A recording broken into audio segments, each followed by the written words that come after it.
নমস্কার। যুক্তি তর্ক সঙ্গে অর্কয়ে আপনাদের স্বাগত। আপনাদের সঙ্গে আমি অর্কপ্রভ সরকার। ভারতবর্ষের সংসদের বাজেট অধিবেশনের শুরুতে প্রধানমন্ত্রী নরেন্দ্র মোদী একটা তাৎপর্যপূর্ণ কথা বলেছিলেন যে এবারই প্রথম সংসদের অধিবেশন বসছে, গুরুত্বপূর্ণ অধিবেশন বাজেট। মোদীজি ক্ষমতায় এসেছেন 10 বছর হয়ে গেল, তৃতীয়বারের জন্য প্রধানমন্ত্রী হয়েছেন। আমরা দেখেছি প্রতিবারই বাজেট সেশনের আগে কোনো বিদেশি শক্তি সারারাত করে, তারা চিঙ্গারি দেয় এবং বিদেশি শক্তির চিঙ্গারিতে আন্দোলিত হয় আমাদের দেশের বিরোধী রাজনৈতিক দলগুলো। এবার কিন্তু এই বাজেট সেশনে সেই বিদেশি শক্তির ইন্ধন ছিল না। এই বিদেশি শক্তি কখনো আমেরিকান ডিপ স্টেট, কখনো সেই ডিপ স্টেটের অংশ হিন্ডেনবার্গ ইত্যাদি ইত্যাদি। আমরা দেখেছি অতীতে গুরুত্বপূর্ণ সংসদের অধিবেশন বসার আগেই রাফাল বিতর্ক সামনে চলে আসে, পেগাসাস কাণ্ড সামনে চলে আসে, তারপরে আদানি ঘুষকাণ্ড সামনে চলে আসে ইত্যাদি ইত্যাদি। কিন্তু এবারই বাজেট অধিবেশনে দেখা গেল সেরকম কোনো এক্সটার্নাল ইনফ্লুয়েন্সের ঘটনা সামনে আসেনি। তাই প্রধানমন্ত্রী কটাক্ষ করেছেন যে এবার কি হলো, ব্যতিক্রম কেন? হিন্ডেনবার্গ রিসার্চ তো ব্যবসা গুটিয়ে নিয়েছে। যে হিন্ডেনবার্গ রিসার্চের রিপোর্টকে ভিত্তি করে ইকোসিস্টেম সংসদ অচল করে রেখেছিল, তারা কিন্তু এখন মুখে কুলু পেটেছে। সেই ইকোসিস্টেম সোরস ফাউন্ডেশনের সঙ্গে যুক্ত, ইউনুসের সঙ্গেও যুক্ত। রাহুল গান্ধী ইউনুসের সঙ্গে কি গতভাবে সাক্ষাৎকার নিয়েছিলেন, আপনাদের মনে আছে? অর্থাৎ এরা সবাই এই ইকোসিস্টেমের সঙ্গে যুক্ত। শুধু ইউনুস সেই ইকোসিস্টেমের ডাইরেক্ট প্রোডাক্ট। এই রাজাকারের বাচ্চা কি করেছে জানেন? বাংলাদেশের সেনাকর্তারা পাকিস্তানে গিয়েছিল, পিন্ডিতে, ইসলামাবাদে। পাকিস্তান সেনাপ্রধান আসিম মুনিরের সঙ্গে কথা বলেন, 3-4 দিন ছিলেন, আলোচনা হয়, অস্ত্রশস্ত্র কেনা, তারপরে ক্ষেপণাস্ত্র কেনা ইত্যাদি ইত্যাদি। তারপরে আইএসআই এর ডিজি চলে এলেন বাংলাদেশে। এই আইএসআই এর ডিজি আবার তাজাকস্তানে গিয়েছিলেন নর্দার্ন অ্যালায়েন্সের সঙ্গে মিটমাট করতে। আহমেদ শাহ মাসুদ, আমরুল্লাহ সালে, এই নর্দার্ন অ্যালায়েন্স আবার আইএসআই এর একেবারে শত্রু নাম্বার 1। আমরুল্লাহ সালেকে খতম করার জন্য আইএসআই চেষ্টার কসুর করেনি, কিন্তু আফগান তালিবানদের রুখতে এখন নর্দার্ন অ্যালায়েন্সকে দরকার, সেই জন্য আইএসআই এর ডিজি তাজাকস্তানে চলে গেছে। আবার আফগান তালিবান কি অভিযোগ করেছে? ইসলামিক স্টেটের জঙ্গিরা ইসলামাবাদ, করাচি বিমানবন্দরে নামছে এবং তারা খাইবার পাখতুনখোয়া এবং বালুচিস্তানে চলে যাচ্ছে এবং এরা আফগানিস্তানে হামলা করার পরিকল্পনা করছে। এটা কোনো ভারতীয় সংবাদ মাধ্যম বলছে না, এটা আফগান তালিবান বিবৃতি দিয়ে বলছে যে পাকিস্তান ইসলামিক স্টেটের জঙ্গিদের তাদের দেশে নিয়ে আসছে আফগানিস্তানে অশান্তি পাকানোর জন্য। যে পাকিস্তানে আইসিসি চ্যাম্পিয়ন্স ট্রফির উদ্বোধনী অনুষ্ঠান হচ্ছে না, ইনফ্রাস্ট্রাকচার রেডি করতে পারেনি। বিকিরি পাকিস্তান যখন পারছে না পরিকাঠামো তৈরি করতে, তখন তারা আইসিসি চ্যাম্পিয়ন্স ট্রফি হোস্ট করার চ্যালেঞ্জ নেয় কি করে? ভারত তো বলে যে খেলবো না, হাইব্রিড মডেলে খেলা হবে। জানি না শেষ পর্যন্ত আর কয়েকটা দিন তো বাকি আছে, আইসিসি চ্যাম্পিয়ন্স ট্রফি শেষ পর্যন্ত পাকিস্তানে অনুষ্ঠিত হবে কিনা। কিন্তু শুধু ইউনুস আর তার জঙ্গি সাথীদের তো ঘুম ভাঙেনি। তাদের পাকিস্তান প্রেম এমন, তারা পাকিস্তানের কোলে উঠে বসেছে। অনেকদিন পরে হারানো ভাইকে খুঁজে পেয়েছে পাকিস্তান। না, পাকিস্তানের বিদেশ মন্ত্রী আসছেন তো, ইশাক দার, তিনি বিবৃতি দিয়েছেন হারানো ভাইয়ের বাড়িতে যাব। তো ইশাক দার আসার আগেই আইএসআই ডিজি চলে এসছেন। খুব গোপন সফর। কোথায় গেছিলেন জানেন? রংপুর। রংপুরটা আবার চিকেন নেকের খুব কাছেই লালমনিরহাট, একটা পরিত্যক্ত এয়ার স্ট্রিপ। বাংলাদেশ বলছে সেখানে পাকিস্তান থেকে যুদ্ধ বিমান এনে সেখানে তারা মোতায়েন করবে। সাংবাদিক সুমন চট্টোপাধ্যায় তার বাংলা স্ফিয়ারে একটা ভিডিও দেখিয়েছেন। তাতে দেখা যাচ্ছে যে কক্সবাজারে রোহিঙ্গা শিবিরে জামাতে ইসলামের সমর্থকরা চড়াও হয়েছেন, রোহিঙ্গা যুবাদের জঙ্গি দলে নাম লেখাবার জন্য কার্যত জবরদস্তি করছেন। জসিমউদ্দিন রহমানি, আনসার আল্লাহ বাংলার প্রধান, যে ধানমন্ডির অদূরে একটা মসজিদের ইমাম ছিল, যে মুক্তমনা ব্লগারদের হত্যাকাণ্ডে এই লোকটার নাম জড়িয়েছিল, জেলে ছিল, অন্তর্বর্তী সরকার তাকে মুক্তি দিয়ে দিয়েছে, ওই জঙ্গিদের ধর্মপ্রীতা আসিফ নজরুল। খবর, আইএসআই এর ডিজির সঙ্গে রংপুরে জসিমউদ্দিন রহমানি গিয়েছিলেন এবং রোহিঙ্গা উদ্বাস্তুদের থেকে রিক্রুটমেন্ট করে জঙ্গি জিহাদি গোষ্ঠীকে শক্তিশালী করার একটা নিখুঁত পরিকল্পনা তারা ছকেছেন।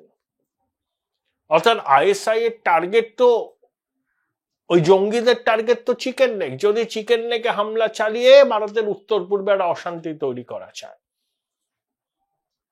সেজন্য আইএসআই এর ডিজি বাংলাদেশের সেনাদের যে অংশটা জামাতপন্থী তারা এবং আন্তর্জাতিক জঙ্গি জসিমউদ্দিন রহমানি রংপুরে গিয়েছিলেন কিভাবে চিকেন নেকে এবং তার সংলগ্ন অঞ্চলে সন্ত্রাসবাদী হামলা চালানো যায়। আর ইউনূস সরকার কি বলছে? এ সরকার কি ধর্মনিরপেক্ষতা, গণতন্ত্র, সবার জন্য সাম্য অধিকার সুনিশ্চিত করবে, এই কথাগুলো মুখে বলছে। আসলে কি করছে? বাংলাদেশকে জঙ্গি রাষ্ট্রে পরিণত করার নিখুঁত পরিকল্পনা। যে পাকিস্তান পৃথিবীতে একটা ঘৃণ্য রাষ্ট্র, যে পাকিস্তানের পরিচয় হচ্ছে তার জিডিপির পরিমাপ হয় মৌলবাদ দিয়ে, রপ্তানির পরিমাপ হয় টেরোরিজম দিয়ে, সেই পাকিস্তানের সঙ্গে এত দহরম মহরম কেন? একটাই কারণ, যে ভারত বিরোধী জিহাদ বাংলাদেশের মাটিকে জঙ্গিদের স্বর্গরাজ্য বানানো। এবং ইউনূস সব জানে, এই আন্তর্জাতিক খ্যাতি সম্পন্ন বাটপার কিছু জানেন না তা নয়, সব জানেন এবং তার সমর্থনে এটা হচ্ছে। Join Indian Institute of Hotel Management now. Right choice, right decision. ও বাংলাদেশকে জঙ্গি রাষ্ট্রে পরিণত করেই ছাড়বে। বাংলাদেশ জঙ্গি রাষ্ট্রে পরিণত হবে কিনা সেটা বাংলাদেশের মানুষকে ঠিক করতে হবে। কিন্তু বাংলাদেশের মাটিকে ব্যবহার করে ইউনূসের লোকজন যদি আমাদের দেশে জঙ্গি হামলার পরিকল্পনা করে, মাথা ভেঙে দেব। পাকিস্তান জানে সার্জিক্যাল স্ট্রাইকটা কি জিনিস। ভিকিরি পাকিস্তান, ভিকিরি বাংলাদেশের সঙ্গে হাত মিলিয়েছে। কি চমৎকার জিহাদ! 1000 বছর ধরে হিন্দুস্তানের সঙ্গে লড়ব। এবং ইউনূস তো জন্ম থেকে রাজাকার, সুদখোর এবং আন্তর্জাতিক খ্যাতি সম্পন্ন বাটপার। তার কাছ থেকে এর বেশি কিছু এক্সপেক্ট করা যায় না। অর্থনীতিবিদের যে পরিচয়, ওটা আসলে ইউনূসের মুখোশ। এবার মুখটা কিন্তু বেরিয়ে আসছে। ওর যে মস্তিষ্ক ঘৃণা এবং বিদ্বেষে ভরা, ও যে স্বাধীন বাংলাদেশের অস্তিত্ব অন্তর থেকে স্বীকার করে না, প্রতি পদে পদে নিজের কাজ দিয়ে ইউনূস সেটা প্রমাণ করছে। এবং জঙ্গি জিহাদিদের মদতদাতা। প্রতিহিংসা চরিতার্থ করার জন্য এই অভ্যুত্থানকে সংগঠিত করেছিল ইউনূস। এটা একদিনের কাজ নয়, 5-6 বছর ধরে অর্থ যোগান দিয়েছে ছাত্রদের থ্রু মাহফুজ। নইলে ও কি করে দায়িত্ব নিয়ে বলল মাস্টার মাইন্ড? আসল মাস্টার মাইন্ড ইউনূস। ইউনূস তো বিদেশে থাকতো, বিদেশ থেকে ষড়যন্ত্র করত, সেই ষড়যন্ত্রকে এক্সিকিউট করার দায়িত্ব ছিল মাহফুজের। তাহলে ইউনূস কিছুই জানতো না, হসপিটালে শুয়েছিল, ছাত্ররা বলল স্যার আপনাকে দায়িত্ব নিতে হবে, তড়িৎ গতিতে হতবীর্য বৃদ্ধ লাফ দিয়ে উঠে দাঁড়ালেন, চলে এলেন প্যারিস থেকে। এত সহজ নয় গল্পটা। ইউনূস অনেকদিন ধরে এই চক্রান্তের অংশীদার। Donald Lu, Marcia Bernicat, Hillary Clinton Foundation, আমেরিকার আইএসআই, জামাত, হেফাজত, হিজবুত সবাই যুক্ত।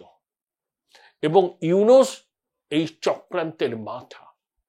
সে রিসোর্স মোবিলাইজ করেছে এই অভ্যুত্থানকে সংগঠিত করার জন্য, জলের মতো টাকা ছড়িয়েছে। আচ্ছা, ন্যাটো বাহিনীর বুলেট কি করে এলো?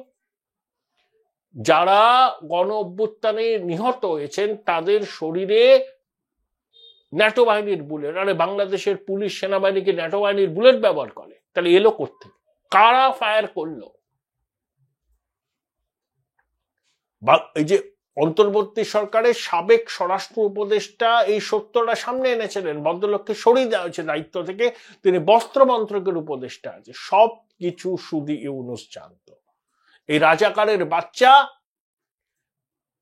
চক্রান্তের নীল নকশা তৈরি করেছিল। শেখ হাসিনার প্রতি ওর ব্যক্তিগত স্তরে ক্রোধ, প্রতিহিংসা, সেই প্রতিহিংসা চরিতার্থ করার জন্য ও বাংলাদেশের এই সাড়ে সর্বনাশটি করেছে। শেখ হাসিনার সরকারের বিরুদ্ধে মানুষের ক্ষোভ ছিল বলেই তো মানুষ রাস্তায় নেমেছিল। কিন্তু কোটা বিরোধী ছাত্র আন্দোলন যেটা ছিল, সরকার তো কোটাটা তুলে দিয়েছিল, কিন্তু তারপরে সেটা ট্রান্সলেট করলো শেখ হাসিনা বিরোধী আন্দোলনে। তখন কিন্তু শুধু ছাত্ররা ছিল না, মানুষের ক্ষোভ ছিল। সেই ক্ষোভের